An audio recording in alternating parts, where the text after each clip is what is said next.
थोड़ा सा बात करता हूं, टॉपिक का नाम देखने को मिलता है एंटी कोयागुलेंट। एंटी कोयागुलेंट जिसमें नाम आते हैं हिपेरिन और वारफरिन। उसमें पहला इंपॉर्टेंट नाम है जिसको बोला जाता है हिपेरिन। अरे जिसे क्या बोला जाता है तो ध्यान रखिएगा, हिपेरिन के नाम से बताया जाता है। किसके नाम से? हिपेरिन। अगर मैं बात करता हूं कि ये जो हिपेरिन होता है प्यारे दोस्तों, अपनी बॉडी के अंदर भी पाया जाता है और लेबोरेटरी में भी यूज लेते हैं। अगर बात करते हैं हिपेरिन कैसा होता है, तो सबसे पहला तो ये इंट्रिंसिक पाथवे पे काम करता है। कौन से पाथवे पे करता है? इंट्रिंसिक पाथवे पे वर्क करता है। हिपेरिन इंजेक्टेबल फॉर्म में होता है,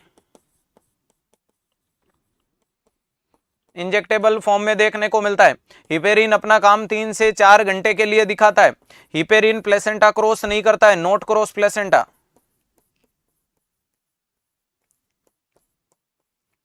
नॉट क्रॉस प्लेसेंटा, ध्यान रखिएगा। इसीलिए इसको क्या बोला जाता है? Safe in pregnancy.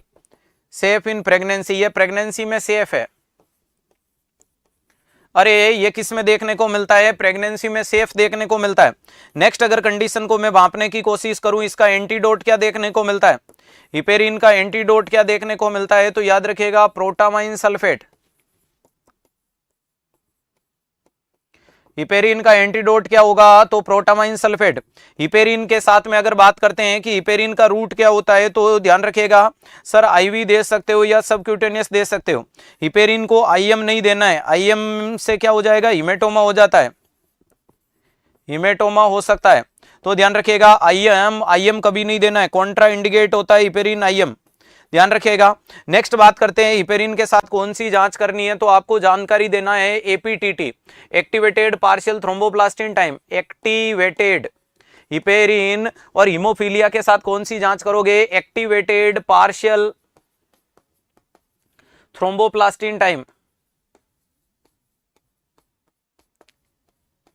Activated partial thromboplastin time के नाम से बताया जाता है, जिसको आप एपीटीटी के रूप में देखने की कोशिश करोगे। अरे जिसको एपीटीटी के रूप में देखने की कोशिश करोगे, ये जानकारी अपन ने हिपेरिन के लिए लिख दी। हिपेरिन प्यारे दोस्तों कहां कहां काम में लेते हो? तो एबीजी एनालिसिस से पहले हिपेरिन काम में लो। अरे ये मरीज में हीमोडायलिसिस से पहले, हीमोडायलिसिस से पहले क्या काम में लो? हिपेरिन। अरे एमआई के मरीज में इमीडिएट कंडीशन के लिए क्या काम में लो? हिपेरिन काम में लिया जाता है। ये सारी की सारी जानकारी अपन ने मोटे मोटे रूप में हिपेरिन के लिए लिख दी, ठीक है, ध्यान रखिएगा। ये जानकारी लिख दी। अगर एग्जामिनर तुमसे पूछे, देखो हिपेरिन को लिखा जाता है यूं और वारफरिन को लिखा जाता है यूं। अगर मैं बात करता हूं, एक पाथवे होता है जिसको बोला जाता है इंट्रिंसिक,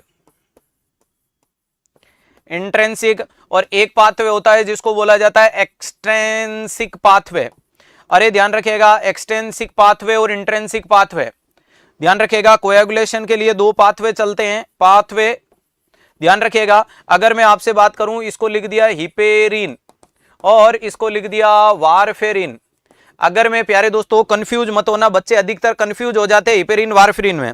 हिपेरिन कि सर कौन सा किस में चलता है, एक आसान लाइन बता रहा हूं जो क्लियर कर देगी। अगर मैं प्यारे दोस्त तेरे सामने लिखूं ये रहा तुम्हारा H और ये रहा तुम्हारा I, अगर प्यारे दोस्तों मैं इस डायग्राम में इस लाइन को यूं घुमा दूं, अगर इस चीज को यूं पकड़ के यूं कर दिया, तो क्या HI बन गया क्या? हाँ, तो ये H, ये I, ये H, ये I। अरे HI, तो ध्यान रखिएगा जो H है उसको घुमाते ही क्या बनता है? I बनता है।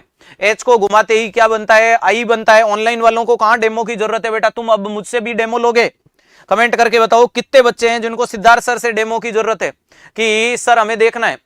याद रहेगा। दूसरे नंबर पे अगर मैं बात करता हूं कि ये रहा वारफरिन और ये रहा एक्सट्रिंसिक पाथवे, तो प्यारे दोस्तों अगर मैं इस वारफरिन को पकड़ के यूं घुमा दूं, अरे ये देखो एक्सट्रिंसिक हुआ या नहीं हुआ? ये W, ये E, अरे ये W, ये E, W E, W E, अरे W E, W E, W E, W E दिख रहा है ना? हाँ, तो ध्यान रखिएगा सर W को घुमा के E बना सकते हो और H को घुमा के I बना सकते हो।